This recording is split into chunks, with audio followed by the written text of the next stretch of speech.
অতিরিক্ত তাপপ্রবাহে মানুষ এবং গবাদি পশুর যেমন ভোগান্তি হচ্ছে, ঠিক তেমনি ভোগান্তির শিকার হচ্ছে পোষা প্রাণীও। অতিরিক্ত গরমে তাদের স্বাস্থ্যের উপর নজর রাখতে হয় পোষা প্রাণীর মালিকদেরই।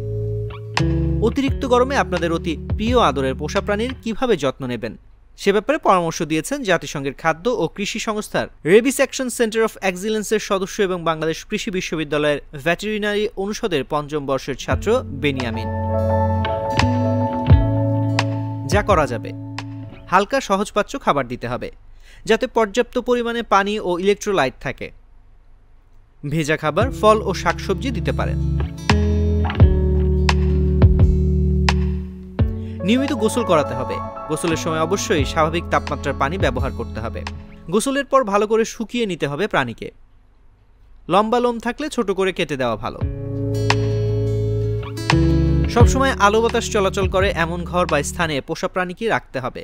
চাইলে শীতাতপ নিয়ন্ত্রিত কক্ষেও পোষা প্রাণীকে রাখা যেতে পারে। পোষা প্রাণীর বিছানা নরম ও আরামদায়ক রাখতে হবে। ভোরে অথবা সন্ধ্যায় আপনার পোষ্যকে বাইরে বের করা উচিত এই গরমকালে। বাইরে বের হওয়ার আগে পোষা প্রাণীর শরীরে সানস্ক্রিন ব্যবহার করতে পারেন। প্রচুর পরিমাণে ঠান্ডা পানি সরবরাহ করতে হবে। বাইরে বের হলে পানির বোতল সঙ্গে রাখতে হবে। ডিহাইড্রেশনের লক্ষণ যেমন অলসতা, লালার ঘনত্ব বৃদ্ধি, মলমূত্রের সমস্যা দেখা দিলে দ্রুত পশু চিকিৎসকের পরামর্শ নিতে হবে। যা করা যাবে না, রাস্তার খাবার অর্থাৎ জাঙ্ক ফুড দেওয়া যাবে না। অতিরিক্ত খাওয়ানো থেকে বিরত রাখতে হবে। বমি, ডায়রিয়া, জ্বরের মতো লক্ষণ দেখা দিলে দ্রুত চিকিৎসকের পরামর্শ নিতে হবে। প্রয়োজনে পশু চিকিৎসকের সঙ্গে পরামর্শ করে ওষুধ দিতে হবে। সরাসরি রোদের আলো থেকে পোষা প্রাণীকে দূরে রাখতে হবে। বাসস্থান এমন স্থানে করা যাবে না যেখানে সরাসরি রোদের আলো এসে পড়ে। গাড়িতে পোষা প্রাণীকে কখনোই একা আবদ্ধ রাখা যাবে না।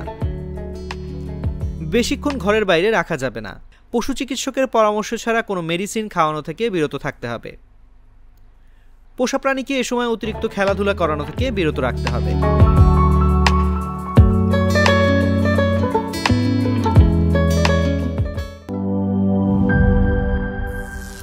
করিম চাচা, আপনার প্রিয় মানুষদের কখনো বিপদে ফেলতে চাইবেন না স্যার।